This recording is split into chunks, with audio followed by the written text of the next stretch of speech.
नमस्कार। आज आठवड्याच्या पहिल्या कामकाजाच्या दिवशी सकाळी शेअर मार्केट सुरू झाल्यावर तेजी होती। त्यानंतर दिवसभराच्या कामकाजामध्ये चढ-उतार होत होते। आज मार्केट संपताना सेन्सेक्स हा 217 पॉईंट घसरून 74,115 वर बंद झालेला आहे। निफ्टी हा 92 पॉईंट घसरून 22,460 वर बंद झालेला आहे।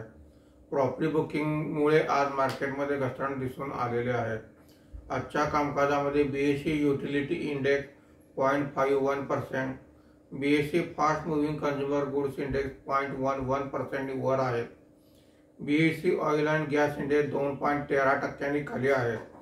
BSE mid cap index 1.46%, BSE small cap index 2.11% खाली आहेत। आजच्या कामकाजामध्ये निफ्टीमध्ये वाढलेले मुख्य शेअर्स पुढील प्रमाणे: power grid 3.04%, HUL 1.96%, Infosys 0.92%, SBI life insurance 0.56% अशी वाढ आहे। आज निफ्टीमध्ये घसरलेले मुख्य शेअर्स पुढील प्रमाणे: ONGC 4.17%, Trent 4%, IndusInd bank 3.87%, Bajaj auto 2.53% अशी घसरण आहे। आज बऱ्याच दिवसानंतर FIIची विक्री कमी झालेली आहे।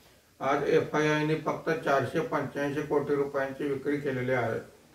देशीय वित्तीय संस्थांनी 264 कोटी रुपयांची खरेदी केलेली आहे।